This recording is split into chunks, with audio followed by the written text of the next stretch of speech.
All right. So they want to have me tell you a couple things first. Shut off your cell phones if you can. I'm going to do mine. Make sure no one calls me. And if you could, fill out your surveys. We do have a bribe for you if you do, and we'll talk about that at the end. But we're going to hop right into it. So my name's Kevin Dobler, and this is Dave Phillips and James Weir. We all work at Vicarious Visions in Albany, New York. Between the three of us, we've been there for over 25 years. This is our first GDC, and we really appreciate you guys coming out here, especially early in the morning. It means a lot to us. So today, we're going to take you through the process we go to create the artwork for the toys and in-game models for the Skylanders universe. I really like watching people work. It inspires me. I watch videos all the time. So we figured we'd try to do the process live. So what we're going to do is condense months and months of work down into this one session. Hopefully, watching them work while I talk will give you an insight into the way we work. So Dave's going to do a concept for a brand new hero in Photoshop. His screen will be on the bottom left. And James will be modeling out a toy in ZBrush. His screen will be on the bottom right.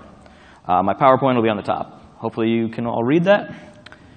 We're going to have some time at the end for questions, as well as the chance to come up and look at the stuff we brought if you haven't already. We brought some art books that we'll be giving away as well. All right, so James is going to start off with this concept that Dave did. This was a concept that we did for our last game, but it didn't get approved. We still liked it, so we figured we'd finish it off. This is typically what the artists get. It's a single action shot from front or three-quarters. So clearly, we don't start and finish a toy in an hour. So what we're going to do is start about the midpoint of the process. About a week or two ago, James created a basic T-pose of this character in ZBrush. You can pull that. So he spent about a day to make this. It's got a base. So what he's going to do today is do a rough version of a pose toy. So this is where we would normally start 3D printing and before we polished it up. So he's going to start working on that.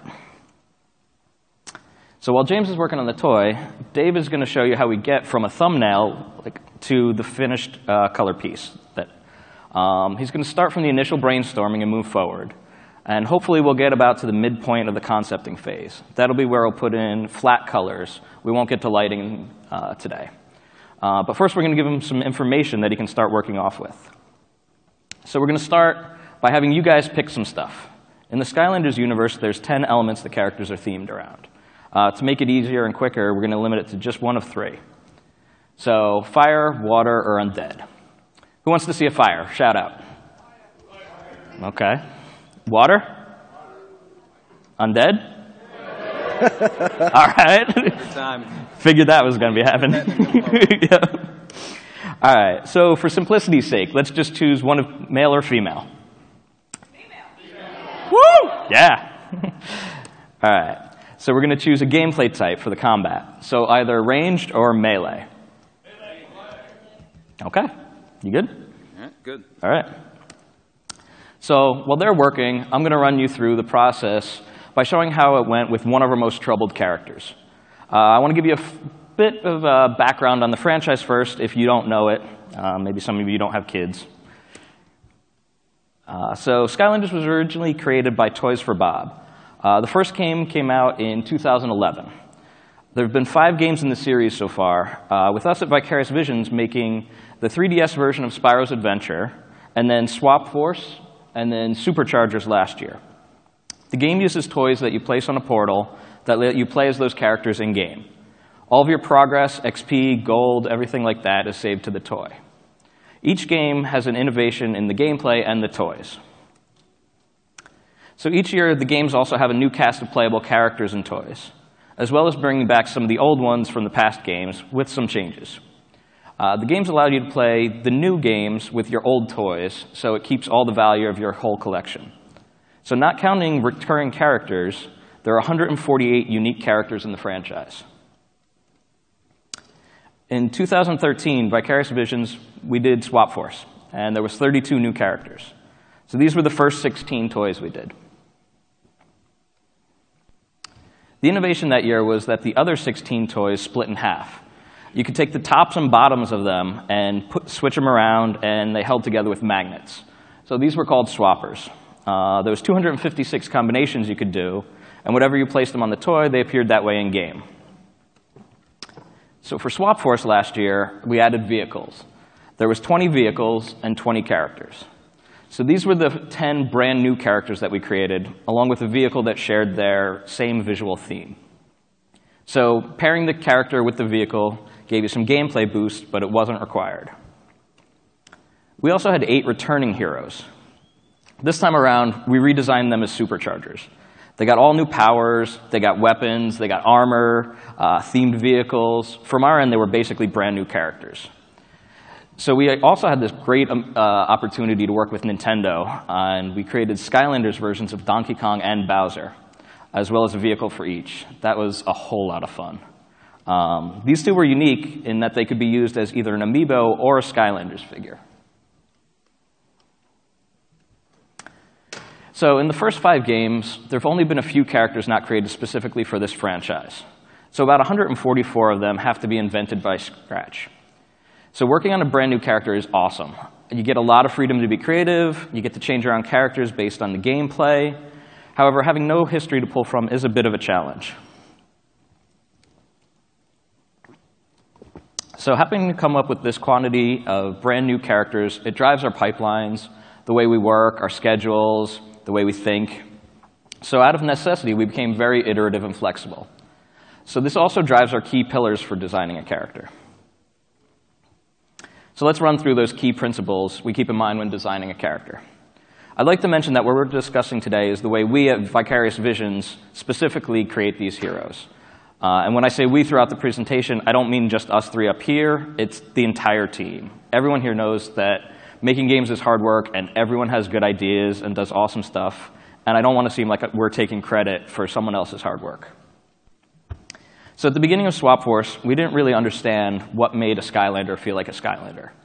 It took a lot of discussion to figure it out, and especially since the first game hadn't come out when we were started yet. So, singular message. The idea behind this is a character should be contained within a single idea. So not having our audience be familiar with the IP makes this pillar really important. They have to understand at a glance what this character is and who he is and what he's about. So this is the elevator pitch. We try to think about how a kid would describe the character they're their friends. Fiesta here, he's an undead mariachi. So we try to focus on that simple description. Visually, we try to keep the message simple. Undead mariachi. His trumpet gun. It shoots out musical notes. All of his animations are music-themed, with him tapping his toe to the beat. We do try to have a few surprises with powers that aren't obvious on the toy, but these should also reinforce the message. For example, one of his moves has him hiding under his hat, and he pops out a literal band of minions. So if something doesn't reinforce that singular message of what the character is, it should probably be reworked. So variety. This is a twofold one. Skylanders characters cover the whole range between wacky and capable. We want to make sure our lineup has a good amount of variety. We don't want all really goofy characters or a whole lineup of badasses. We want to also make sure that where the character sits on that spectrum is easy to judge. So here you have Pop Fizz and Terrafin's redesigns. They sit at opposite ends of the variety scale, and we want to make that obvious. Gender balance. This is another variety issue. We want to make sure that we have a very conscious effort to have a strong female presence in our lineup. For us, we also want to make sure these aren't stereotypical princess designs. As hopefully you can see, if they're not on the wacky side of the variant, we try to push them all the way over to the capable and competent side. Our girls are some of my favorite badasses we have in the game. So that leads to the next pillar, battle ready. Well, there are a ton of different elements to the game. We have puzzle solving, cutscenes, driving, a bunch of stuff. A large portion of the gameplay is beating stuff up. So all the characters need to look heroic and capable of dealing damage. So we redesigned Stealth Elf as a supercharger. We took her from an already iconic archetype, a ninja, and we tried to up the ante. We put her in a military-like stealth suit, and we gave her this huge Gatling gun that shoots out her thorns. Gameplay type. Our character's powers basically fall into one of 4 general types. Melee, you hit them in the face. Ranged, you're shooting them from a distance. We have lobbers whose ranged attacks arc over nearby enemies. And then we have specials, which is all the really wacky stuff. It's magnetically grabbing enemies and throwing them off the ledges. You summon minions. You have invisibility. These are all the one-offs. We want to try to ensure that you can tell from the way the character looks, specifically from just the toy, what character they fall into, what category. So if you look at these two characters, Diveclops on the left looks like he could be a big tanky bruiser, but his weapon is a torpedo bazooka. It's ranged, which is what all of his primary attacks are. So Smash It on the right, he's a melee character. And even though he's one of our smallest heroes, he's got this huge wrecking ball that he's going to get up in your face with. So the reason I picked these two as examples is we feel having those contrasting elements, the big guy staying really far away, the little guy fighting up close, this can be a lot of fun. All right, so now that we know the pillars, I'm going to dive into a quick overview of the process. These are the steps we do before we pitch the character, concept, and powers to these appropriate stakeholders at Activision and Vicarious Visions. Then the steps we do to get the character done and in-game, and then we also have to get a final toy on the shelf. So this is the concept to pitch phase. This is what Dave's working on now. The whole team comes with ideas. We have formal brainstorming sessions with the whole teams, or we just let our concept artists go loose on it. Once we get the ideas, they do the thumbnails. So then the drawing and idea are refined. Color gets added to the concept. There are gameplay brainstorm sessions throughout. We pitch the character. So we loop on these steps as long as we need to. If we get through the pitch and the character isn't approved, we rework the character and pitch it again. Very rarely, if we miss it completely, because of either something we're not aware of outside of the company, or we just really missed on the design, we'll toss the idea and start again from scratch.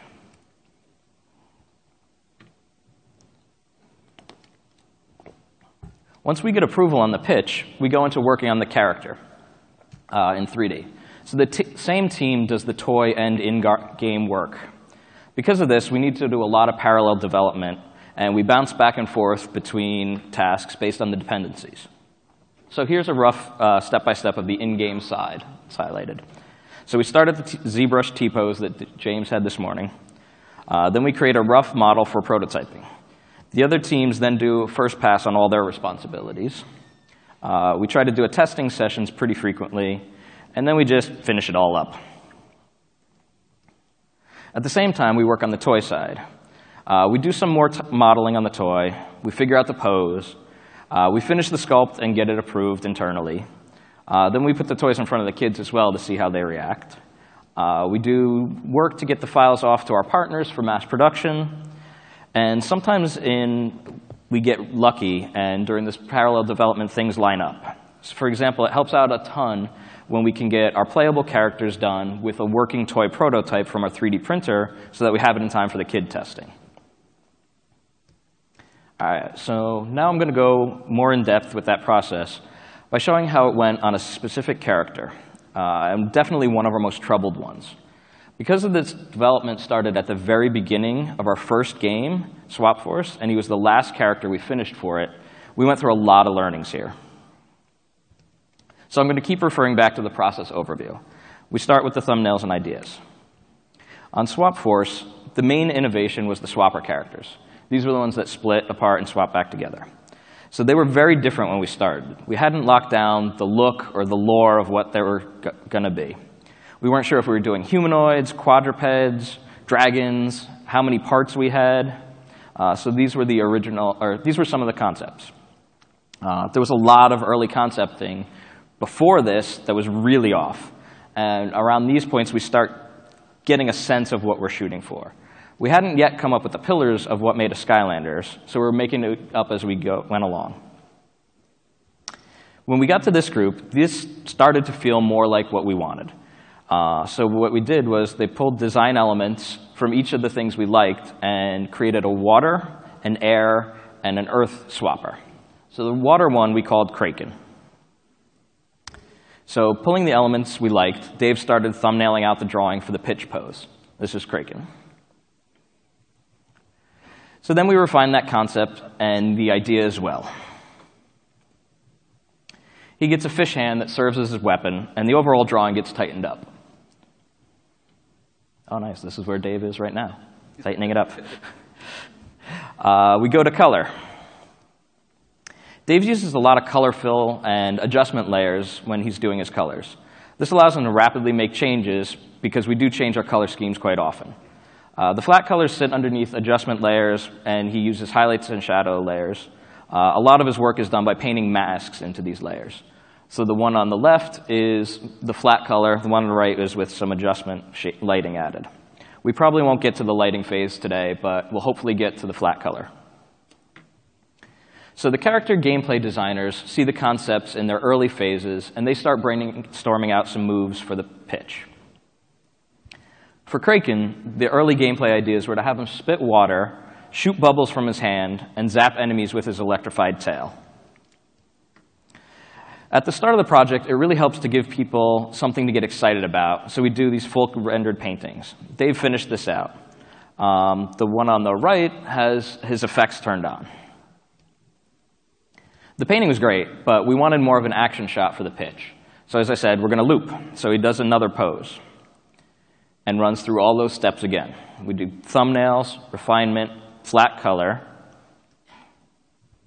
and then fully painted again. I like that guy. So for the pitch, Dave took the 3 characters to that finished state. Normally, we would have pitched once we got a few characters like this done. However, due to the fact that we were doing this for a milestone build, the plan was not to show these characters until they were in the game in a final version. So this is where things got dicey. This was our split production. As you can see, we started just grabbing stuff all over. This milestone and all the problems we faced forced us to come up with the split model that we use now. However, we didn't come up with that until after the milestone. So we go ahead and make the 3 swappers for the build. This is the final models and textures we had for Kraken. This is just out of Max. We also went ahead and made the toys of these 3 characters. These were the first toys that were made by the character art team. The earlier ones were all done and basically were the equivalent of programmer art. So we didn't really know what we were doing at this time. So we had a finished game model. So what we did was, in Max, we put on a turbo smooth, converted our normal map to a height map, and used it as a displacement modifier. This gave us really weak details, so what we needed to do was bring it back into ZBrush and sculpt the hell out of them using that displacement map as a guide. So remember, this was about 5 years ago, and we've learned a lot from making these first 3 toys, and we've modified our toy process. So a quick digression about our current pipeline and the way James is working this morning. So this is what we had. ZBrush toy pose, a toy posing, and then final details. So here's an example of our pipeline for a toy from our last game. We've got the ZBrush T-pose, and that's not geared towards either in-game or the toy. It's kind of that splitting moment. So then we do a few poses in ZBrush really quick. Once we have poses we like, we get those approved, and then go in and exaggerate all the sculpt details so that they show up on the toy. This is where the 3D printer is hugely valuable for us. We've learned to print at each of these phases. The T-pose is meant to get the scale and proportions right. Even though we measure our old toys with calipers and we do digital reviews, it's almost always not right to get the size. As you can see, the little guys, that's not what we're shooting for. We do digital reviews of the poses, but the faster you can get something in hand, the better. Rotating them around in ZBrush is great, but it's nowhere near the same as having it in your hand. And most importantly, the 3D print is needed to judge the strength of the details. The strength of everything is way off when you're zoomed in ZBrush. In a lot of cases for the toy, it looks almost grotesquely strong. I found using the chalk material helps a little bit because it washes out some of the details, but it's not as useful as seeing it in hand. So here's an example of detailing of the in-game sculpt on the left versus the toy on the right. For the toy, the details need to be much stronger, and a lot of the micro details we add to the game are too strong to come out in manufacturing.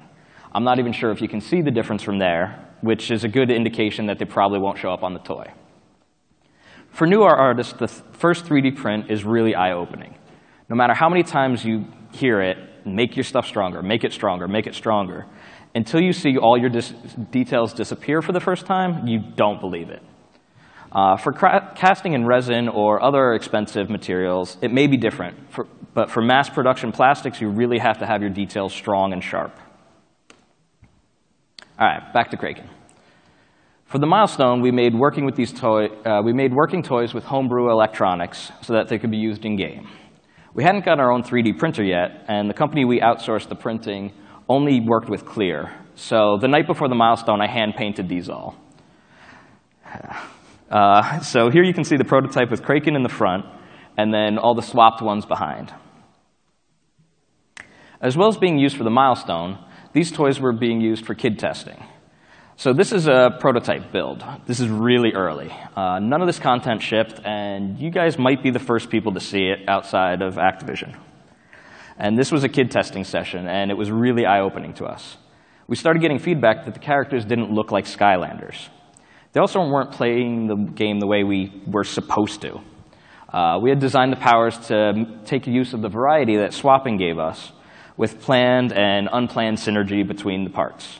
We did a lot of work with victim states on our enemies, designing combat that was about tactical battlefield control. However, none of the kids played that way. They also liked Kraken the least of the three characters. This was partly gameplay. His bubble attack captured enemies in it so that you can then chain it into another attack. But it didn't do any damage. So the kids were spamming it over and over and getting really frustrated when the enemies weren't dying. But it was also the art. All of them didn't feel like Skylanders. We didn't have weapons in their hands, they weren't armored, and they were much larger than the old toys due to the prototype electronics we had. So unfortunately, this feedback came too late for us to make any major changes for our milestone. So our game director, Brent Gibson, pitched the first 3 hero concepts as well as a milestone build. So the swapping concept is still getting great feedback. Everyone loves it. None of the heroes get approved. We got a bunch of feedback from Activision on why they didn't feel like Skylanders, which is in line with what we were hearing from the kid testing. So now we have to go back and redesign them. All right, so I've been talking for a little while. Let's see what they're doing. Nice. OK. You guys liking this? Is this cool? All right. So because having to redesign Kraken after a pitch is a really nice segue, let's throw a couple changes at these guys. Yeah. So the gargoyle character James has been working on, it was canceled because of larger discussion about the way it fit into the lineup. But if it did go forward, there was one pillar I feel it was personally going to have to be tweaked. It was battle readiness. So this guy looks pretty tough, but it's not obvious how he's going to deal the damage out. So what we're going to do is have James call what we sometimes call a weaponization pass. This doesn't necessarily mean sticking a weapon in his hands, though a lot of times that adds fun things for the powers and gameplay animation teams to work with. What we're trying to do here is make sure that the character's a weapon, so the character can deal damage. A lot of times, because of scheduling, we don't get time to have them reconcepted. So James is going to just make something up on his own. We don't have time for Dave to redraw it right now, get it over to him. So we're going to let James just go ahead and come up with something. All right. For Dave, let's stick with the weapon theme. We're going to look at the pillar of gameplay type, though. We've got too many different characters in the lineup with a weapon like this. Sword, yeah. So let's come up with something different. How about you guys shout out some ideas? Nunchucks. Battle axe. Baguettes. How about I'm going to go with nunchucks because it's within the theme of the samurai. Okay. Or else, sort of. Yeah. All right. Vaguely. I like baguettes, though. All right. So you good? Yep, let's do it. Cool. All right. So while they're cursing me, let's get back to Kraken. So as I said, if we don't get approval on that first, we're going to iterate on this loop again. So the team goes through the whole process. We're starting to learn our pillars more at this point. There are a number of comments about why Kraken didn't feel like a Skylander in the reviews and in the kid testing. But the one we really latched on was the fact that we were hearing that he wasn't battle ready. So here's a quick iteration on that. Makes him more aggressive than the old image on the left. He put him in armor, redesigned the fish hand to be a bit more durable, put spikes on it, redid the tail to be more angular. There was also a series of explorations on the head. We just weren't feeling it internally. But the second to the last one was chosen. It was this head in the bubble. This gave us a new name for him, Bubble Trouble. And we had also pushed his personality even wackier. So Dave goes through the drawing process again. Thumbnail, refinement, flat color, lighting. And then we do another pitch. So unfortunately, Bubble Trouble didn't make it through the second review. During this review, we had started doing kid testing on the concepts as well. And this one wasn't being received nearly as well as some of the newer characters that we had been doing in the meantime. In hindsight, the reasons are pretty obvious. But I think there's a point where all game developers and creative people in general just kind of have a problem staying objective. It happens to all of us, I think, whether we admit it or not. We let our personal biases influence our thinking.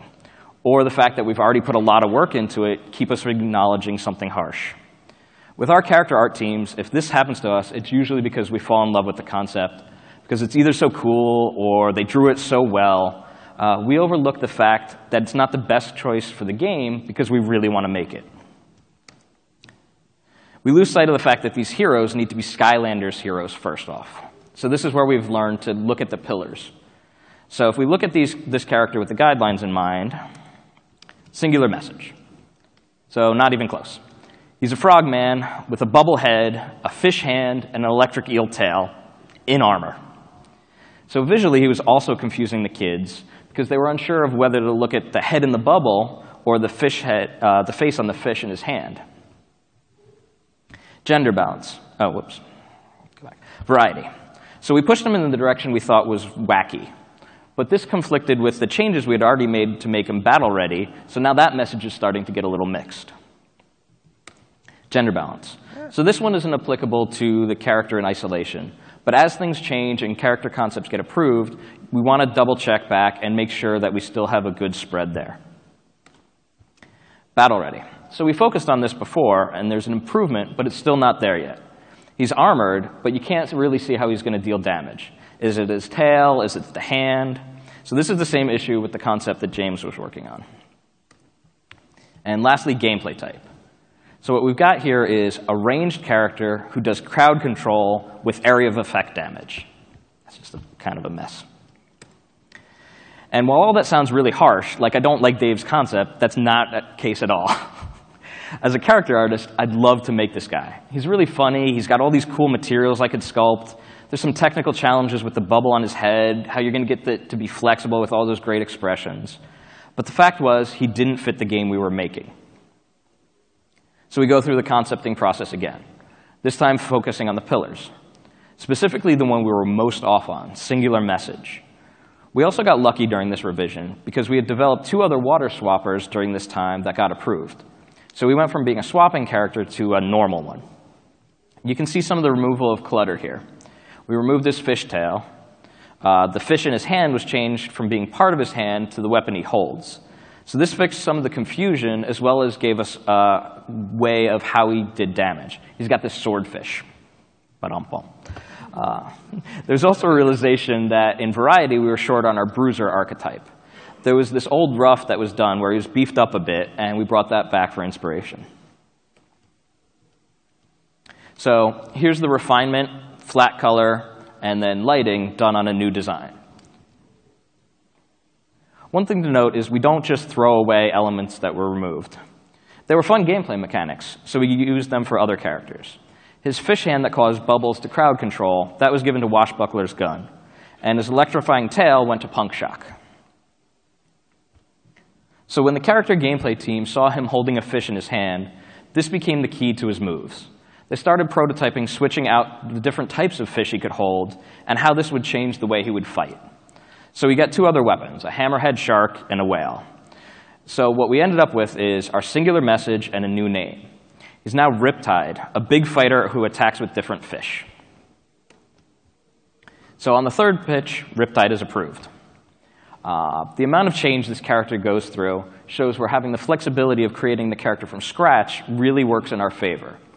If this was an established character from an existing IP, it would be difficult, if not impossible, to do changes this drastic. We're able to make changes on the art based on how the gameplay is received, Also, we're not locked into any specific gameplay because of legacy expectations. We have the freedom to change the characters around dramatically. We change up element types, powers, even genders get switched throughout development based on what's working best for gameplay and how things are being received.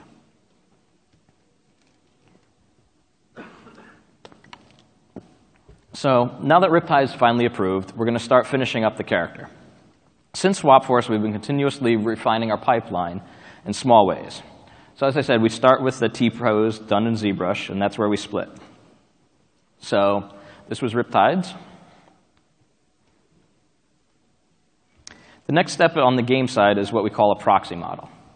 It takes a while for everyone to create a finished character. And for Skylanders, we basically have to create 2 characters for every one, a toy and a game version. And the deadlines for each of these are really difficult to manage. We've tossed around different ideas about having separate game and toy art team for dependency's sake, but we're really resisting it. I personally think our team does the best when we get really invested in the characters, and knowing you're going to have to stop halfway through it, it really makes it hard to dig in and love the guy. Also, seeing one of your characters in hand after being 3D printed, that's a huge morale boost. It's a lot of fun, and it's something I don't want to take away from anyone unless it's absolutely necessary. So our solution was this proxy model. I'm again going to show you some more pre-alpha footage. So the goal of these proxy models is to keep other teams from being blocked while we go ahead and finish the toy. So as you can see, the character's still pretty rough. The colors aren't right. There's no real details. The focus of this proxy model is just to get the proportions right so they can go next step in the pipeline, our riggers. So one of the drawbacks of having so many unique characters is that each rig is unique.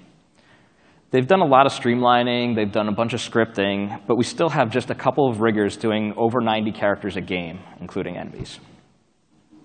That's a lot of work. So once it's rigged and in-game, all the other teams have something to play with, and we're not the bottleneck for a little while.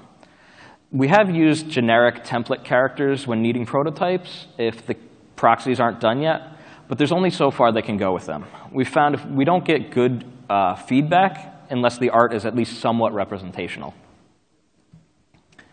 We originally created the proxy models at the beginning of our pipeline, before we ever went to the ZBrush.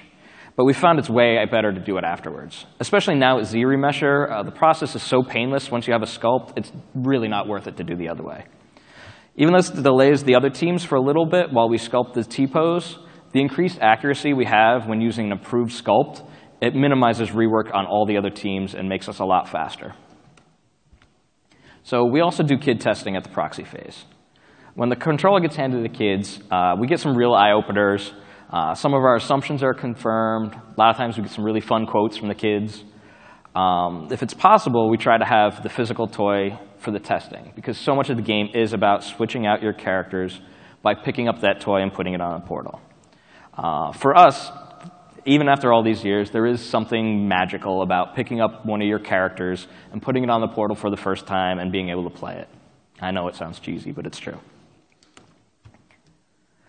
All right, 3D in-game. Whoops.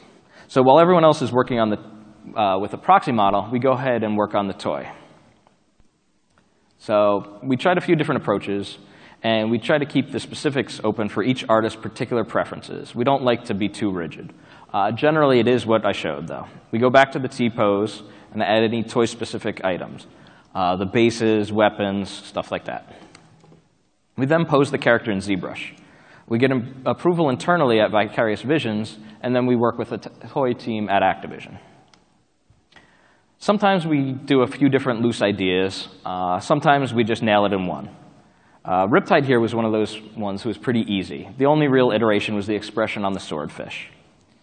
With posing, we have to keep in mind packaging restraints, and it's always helpful if we can get those up before we start posing. There are also manufacturing constraints, and over the years we've learned a lot of these, but we're video game artists, we're not toy sculptors. So Activision has partners we work with for manufacturing and safety concerns. So then we need to specify the colors for the toy. We use Pantone colors as well as referencing previous toy colors. So I used to do Photoshop mock-ups, which was very intensive and very tedious. Riptide's version's here. So now we do all of our color work in KeyShot. It's great for visualizing how the materials can look, glossiness, metallics, stuff like that. And it also gives us the ability to render out 3D QuickTime turnarounds for anyone to view. It also allows for relatively quick iteration if you set up your files correctly for changes due to either manufacturing or cost.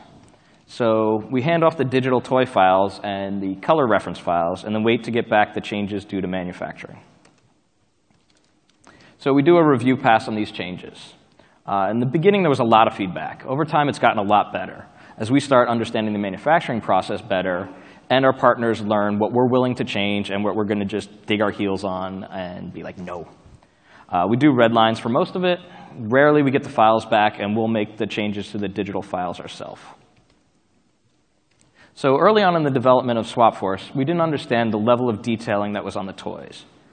We had started development before the first game from Toys for Bob was out, and we'd worked on Swap Force for a long time before ever seeing final toys. We were originally making the toys with less surface details, less noise in the sculpt, a little, not cleaner, but more intentional. This was an intentional art decision from us. But once we started getting the real toys back, we saw there's a lot of small details, noise, textures that aren't apparent at arm's length or in the photos we saw. So for Riptide, we had our partner add in battle damage details and armored textures based on our red lines and some references from the in-game model. So once the toy is done, the artists go back and finish up the character for game. The other teams do a polish pass once they can see the final character. Creating the art for the final character is pretty straightforward. It's like what you all know. We've got a final model and then final textures. So 6 years ago, we started Swap Force. We switched our engine to deferred shading and PBR. We had a few growing pains when all the artists had to relearn how to make some assets. This is a common theme I've heard from every studio that's made the switch, but I wouldn't dream about going back now. So while we're working on the game, the toys are also being made. Some of the best days at work are when we get a box with our new painted prototype toys. It sounds corny, but it gets us every time. I run around with the toy trying to show it to everyone who worked on the character. And I'm not kidding when I say all the work basically comes to a halt for a while. People circle around the character. They're all looking at it, trying to figure out, oh, which one's the best, which one's my favorite of the box, see how the kids are going to react.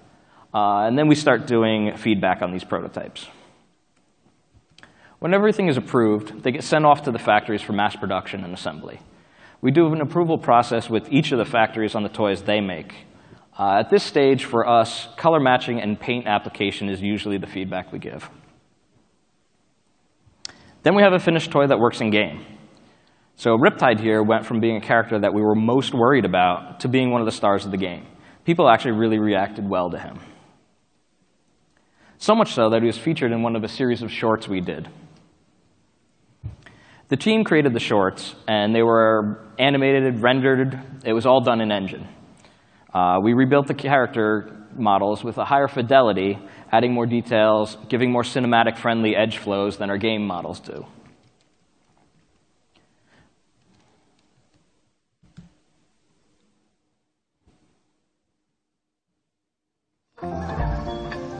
Okay, everyone, the game is Go Fish. This'll be a hoot. Yeah, let's play. Looks like I caught myself a whopper.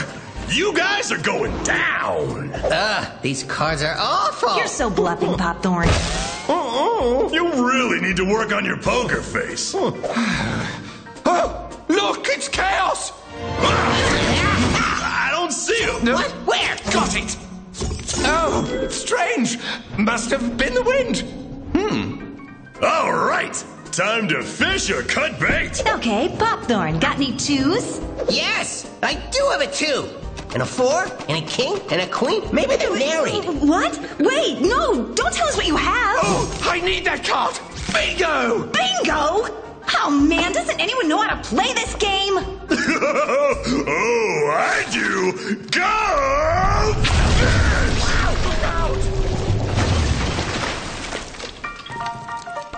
I won, right? Skylanders. All right. So that's all I have for today. I'd like to thank you all for coming. We're going to take some questions in a few moments, but first off, I want to bribe you. As I'm sure you've been hearing all week, fill out your surveys. So as a blatant bribe to fill out your surveys, we're going to choose 3 people who do it, and we're going to 3D print up the character James is doing when it's done. And we'll mail it off to you. So please be honest, kissing our asses isn't going to help too much. So we're going to post that. We're going to post up pictures when it's all done on Vicarious Vision's Facebook page. Hopefully you can see it there. So while these guys are finishing up, feel free to come up, ask any questions you want. We brought some 3D prints, some prototype books, and art books for you to see. We also have a couple books to give away. If you have a business card, we'll drop it in a hat and pick a couple. Thank you, guys.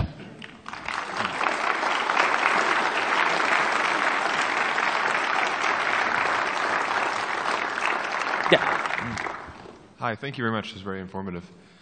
I'd like to ask about kid testing, and especially the really early kid testing you do. What kind of materials do you present, and what kind of feedback are you looking for? OK, so kid testing. We do kid testing at a bunch of different phases. We show them concepts, try to see if they like the characters. We show them gameplay. In the early stages, a lot of times we bring in family members, local kids. When there's something specific about the game, Activision has a testing thing, and they focus specifically on that one game element or that one level we're testing, kind of standard. Anybody else? Anything?